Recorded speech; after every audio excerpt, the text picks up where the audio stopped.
What's going on, Chicken and Rice fam? We have a special guest. What episode are we on? This 8? This is 8. It's 8, episode 8. So if you've been watching all the episodes, which I hope you've been watching all the episodes, we did a Dear White People. So we got to bring it back home to our folks. So we gonna do a Dear Black People on this episode. And remember, it's all fun and games. Don't nobody get offended. It's all in fun. But we have our wonderful guest here, who is a cousin of ours, Mr. James Mackey. We call him Peter. Yes. And I'm actually glad you introduced to Peter, because it has something to do with this topic. Oh, good. Oh, I can't wait to hear how that all was developed. Okay, we can't wait to hear this. So, Brother Sean, you wanna, or maybe we can have our guests kick us off. What's the first thing you want to tell Dear Black People? What's the first thing you want to tell our people? Is it relating to this topic? Yeah. Actually, when Sean initially text me and asked me would I do it, I'm one of those people who I'm not quick to say yes. I kind of weigh my options, and once he gave me the topic, I was locked in at that point. And the reason being, because I saw me once I Googled toxic masculinity, I saw me in most of the traits and the themes. And a lot of us, when we address a topic like this within the infrastructure of our Black community, especially dealing with Black men, the only way a resolution even happens here is if you're aware of how toxic you are, and if you're vulnerable enough to accept dealing with those issues. Okay. So when you initially called me my nickname Peter, it was funny to me, because I normally correct people to not call me that anymore, because that very nickname plays to these very toxic traits that were developed in me growing up in the environment that I did. I didn't even want people to know my name was James Mackey, because I had gotten so acclimated to Peter and the characteristics, traits, and the themes that ran with that. Okay. All right. Brother Sean? Interesting. Well, let's see. Getting back to Dear Black People. Well, I think we might have a mix up with the topic. We did. Did you get? I think James didn't get my last text message when we changed it up. I didn't. Well, let's roll with toxic masculinity. Let's roll with that. Let's roll with it then. Yeah. You know we said we was gonna do a part 2 of that anyway. Yeah. Because initially, when I asked you the topic, you told me that. I don't recall getting another message from you correcting me. So I started studying that. We can roll with that. Yeah. We're gonna roll with toxic masculinity. When we did it the first time, that we talked about it the first time, I think that was probably one of our longer episodes. We got into it. I mean, we got all the way into it. And it's so much to unpack with that topic. It is. It affects because it's an honesty that has to be embraced. Right. When even addressing a topic of that magnitude. And most Black men, unless they have matured, they're going to be superficial about their answers to that type of topic. Right. Because you have to be honest enough as a Black man. And when I looked at that topic and looked at me, and I looked at the very first thing, the unconditional physical toughness, when I looked up, Google this, and saw one of the traits, and I was like, unconditional physical toughness. And it reminded me, and it was a nonverbal imposition, if you will, because it became a burden later on to operate in this toxicity. but in the projects and the environment I grew up in, it was a nonverbal thing to be. Right. A toxic masculine black man. Yeah. Always be tough. Don't let nobody see you crying. It's a sign of weakness. Right. If that's never corrected, that becomes your ideology, your belief system. Right. And it matures right along with you. Yeah. So if we never address it early on, you become a 49-year-old black male that's still moving in the theme of toxic masculinity. So you wonder why none of your relationships work. You wonder why your purpose is not being fulfilled. Right. Because you're taking these particular traits over into every facet of who you are, and it's all wrong. Yeah. Right. Absolutely. Brother Sean, you want to chime in? I do want to chime in because I want to tackle it from the standpoint of not being vulnerable enough to let people in and know how you feel. And it just kind of continues, in that same vein of toughness. The constant challenge is, how do I get to a place where I am comfortable being vulnerable? Because I think in order to be vulnerable, you have to be comfortable. You have to be in a space where you feel like it's okay to be vulnerable. And I think that's very important. And one of the things that we talked about in the episode that we did a couple of weeks, actually probably about a month, almost 2 months ago, was how do you approach that vulnerableness with let's just say, when you're dealing with women, wives, girlfriends, moms, sisters, how do it might be a little easier to be vulnerable of course around mom, your sisters, maybe, but wives depend on us quite a bit. We have a huge burden on our shoulders that we have to fulfill. We have to do that. We don't have, that's not an option. So how do we get over that hump to be vulnerable, but not necessarily get to the point to where you're weak and therefore unattractive? Yeah.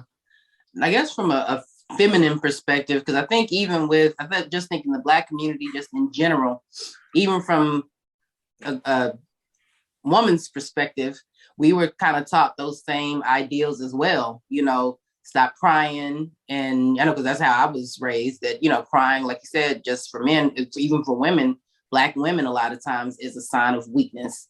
We need to be tough and we got to be strong all the time. And we to emote is frowned upon, and so I think that kind of feeds into the toxic masculinity, because we also aren't allowed to be emotionally vulnerable. We're taught that from early on. And so I think it a lot of times translates and transfers into our relationships too, is because we don't want, I think that's what we had also talked about, we don't want a sensitive man. We don't want a man to be too sensitive, and and then we want that thug type of situation. We want to do this, thug. It's like that false sense of security. And I think all of that feeds into that toxic masculinity. I know a lot of my friends have gone through their thug phase where they want the dude that's ridiculously tough and rude and crude and all those things. And like I said, it continues to feed into that toxicity. Oh, I completely agree. Maybe about 3 years ago, I was asked to speak at this men's, it was more of a workshop type in Elgin, Texas. And they asked me to be the speaker and I can choose the topic. Well, I was led to choose the topic of vulnerable. And the reason I was led to choose that topic was to kind of chime in and piggyback on what my cousin Sean said, because most men see a weakness in being vulnerable, because if you actually look that word up, it says something being susceptible to attack. So so when you look that up, and if I'm going to be vulnerable, that means I have to let down particular guards. But if I'm going to speak from a spiritual perspective, I would have to employ Paul's words: "When I am weak is when I am strong." And I've learned to find out that when I'm vulnerable, even with my wife, she sees me hard a lot of times, and God knew exactly who to send to me, because she challenges me to remove that hardness and to approach with gentleness more. And like I said, if you can't be honest about this particular topic, in which I'm real transparent with people, I told her, I said, man, it's funny that you say that I'm not gentle, but I think I am. She said, no, you're really hard. And it has become such an inherent part of me that I don't even think I'm hard when I'm hard.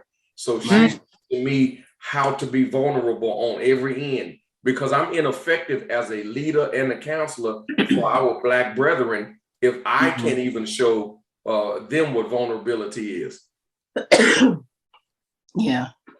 So I see that in the infrastructure within my house, how important it is for me to be vulnerable. Because if I'm not vulnerable, then my wife shuts down, and the things that are concerning to her, she's probably afraid to address me with them, assuming I'm going to react hard. Gotcha. So Peter, so you said you've been in counseling sessions and you've been doing workshops. What are some of the other principles that you are teaching about, manhood and, portraying proper masculinity? What are some of the other principles that you're instilling? Actually, the main one is value. Okay. Before COVID shut me down at Georgetown jail, I was teaching a life skills class, and I was led to teach nothing but value, because a lot of us think we hide behind these toxic traits, and not just masculinity, but all of these toxic traits we accumulate. And a lot of times I'm seeing through school that they're classically conditioned, which means they're reinforced and they're taught indirectly or directly, verbally, non-verbally. So when I go into the jail, the only thing I challenge those men to see is value. Because if they understand that if I value myself, why would I want to knock on the door of any jail or prison and willfully go in and wear the same clothes thousands of other people have worn, depending on other human beings as a grown man to send me commissary money, waiting on visits. You see my point? Even going in there, you have so many of those men that are so hard with this toxicity of masculinity that even when I'm trying to encourage and tear down some walls, they're looking around to see who's watching them be vulnerable. Wow. And I'm trying to get them to see nobody with value would ever want to be in this place. And I speak empirically because I've been to prison. So I'm not somebody speaking to these gentlemen who's unaware of that environment. I've been them. That is that's the core of what I do with my counseling, is to instill value, or at least get them to see nobody that values themselves will cast themselves in a hog slop. And I'm speaking the word of God, casting your pearls before swine. It's simply talking about, why would you take something of value and discard it off to pigs who don't know what value is? They eat anything and trample on everything. So in essence, we're doing that to ourselves as Black men who fail to discover any value in our purpose. Gotcha.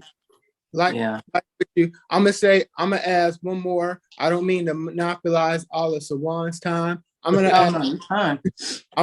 ask you one more question, because I'm fascinated. If you can't tell already, I'm fascinated with just the very concept of toxic masculinity. I am too.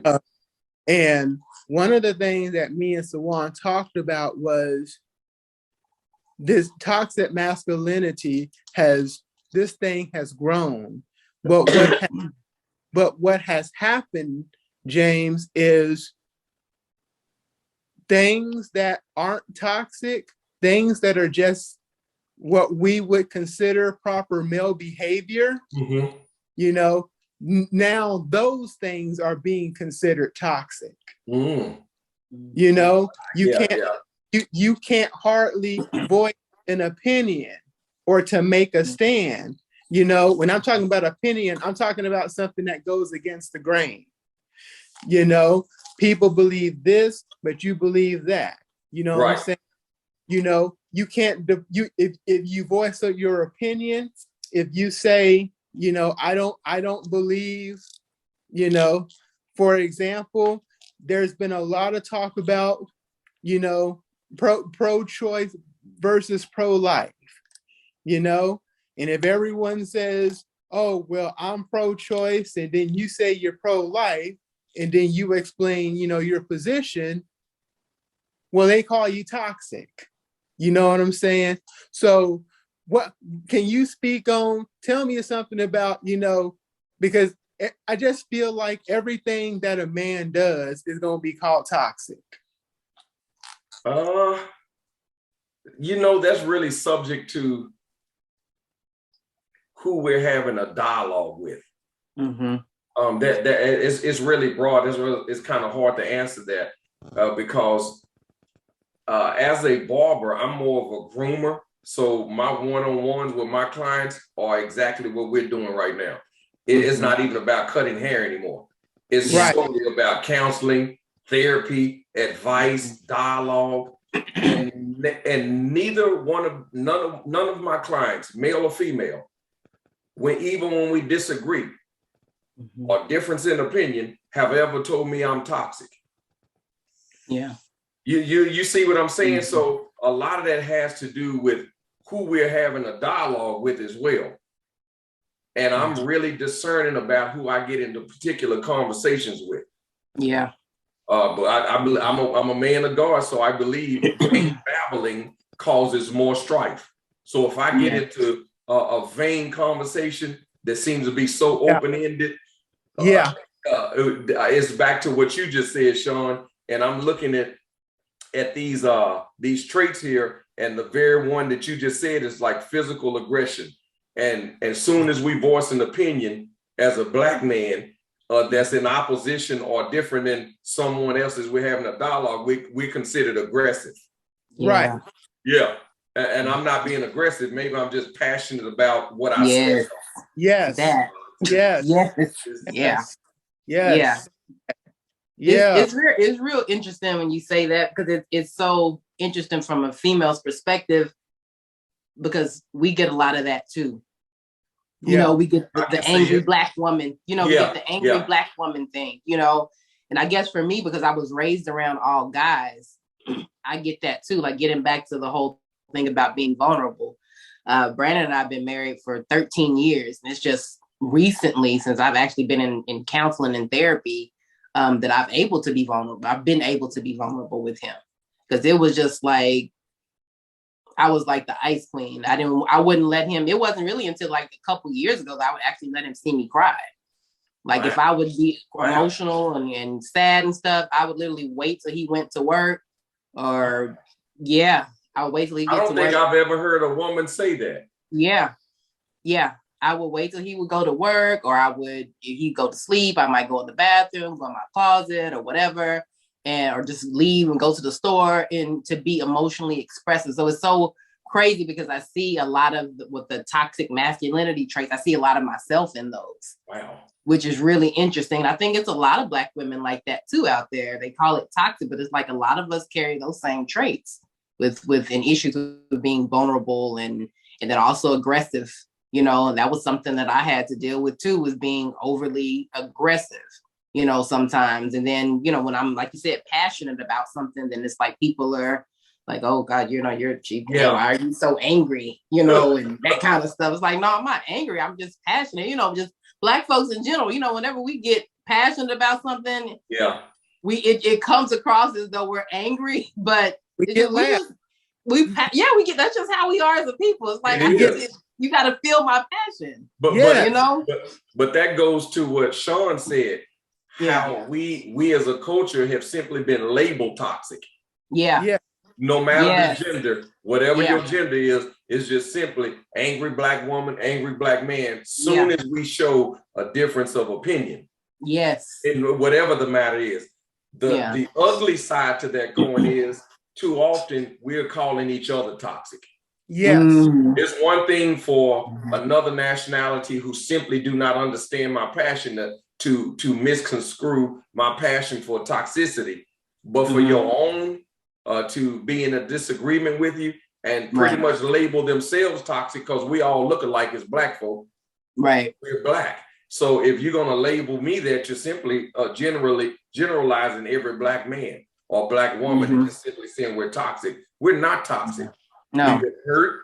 We've been through trauma, whether imposed willfully or unwillfully, whatever we've been through. But I think it's what Sean initially said about being, are we vulnerable enough to heal? Yeah. That's really the question. And I mean that individually too. Am I, as an individual man, vulnerable enough to heal? Yeah. Because that's the only way I'm going to be able to have a healthy conversation with anyone else, is that I'm conversating from a healthy, healed perspective. Yeah.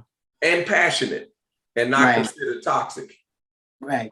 Because when I go in that jail, I'm real loud and I'm so passionate about wanting to see those men delivered and get it and never come back there. Not one of them, even in as crunk and as hype as I am, none of them have ever told me I was toxic.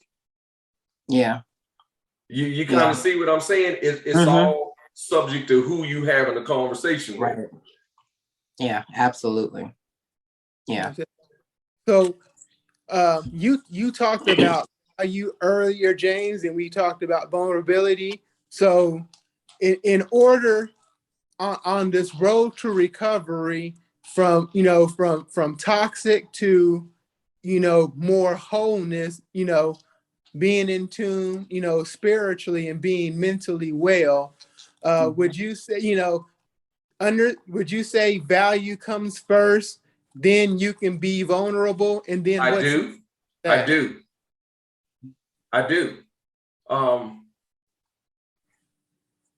gonna actually agree with go the other way on that coin. I think being vulnerable first probably will be more imperative, because until you're vulnerable, you may not even be able to see your value. Does that make sense? Because vulnerability not only inhibits things from going out, it won't let anything in. You just basically in your own prison. You're your own Pharaoh, so to speak. And you just refuse to be free. So I believe that's actually the best word to have described this entire topic. And is vulnerability is kind of the gateway, the excavation, if you will, to seeing and being revealed your true value. Yeah. Because excavating through the eye of vulnerability means that I'm gonna be vulnerable enough. Let me let all guards down and let's start clearing off this mess that has encamped and been cluttered on my person, on my vessel. And at that point, you're able to be revealed what you now have to build on. And most people, we see everything going on in Austin, all the building, but one thing that no one ever pays attention to is the clearing off of that land. They're not just clearing it off to build something new. They're clearing it off to see if that land can even inhabit the infrastructure that they're going to place on it. So I look at my temple as the same way. I have to be vulnerable enough to discover and be revealed to me, am I in a suitable place to be built up on something new? Got you. So how? Go ahead, Sujuane. I'm sorry. I was going to say, so how do you? So that's the question for Black men, and I guess even Black women too. How do you start to even get yourself to a place of vulnerability? Acknowledgement. Yeah. Most of us keep saying that there's nothing wrong. Yeah. Matter of fact, my wife now, Felicia, I went on probably about 3 years And I made a vow to God, because I was real serious of not taking into this marriage what I've had in my former marriage. Mm-hmm. And I'm one of those people that don't just blame everything on the absent party. Right. I say it was both, neither one of us made it work. But I made a vow not to ever bring what I had in that marriage or friendship over into this one. So what I had to do was acknowledge the part I played. Mm-hmm. I had to acknowledge where I was jacked up and toxic, because I looked up the word while we throwing this word toxic around. It means to be poisonous. Yeah. So, and when something has poison in it, you have the propensity to make people sick, or it can be fatal.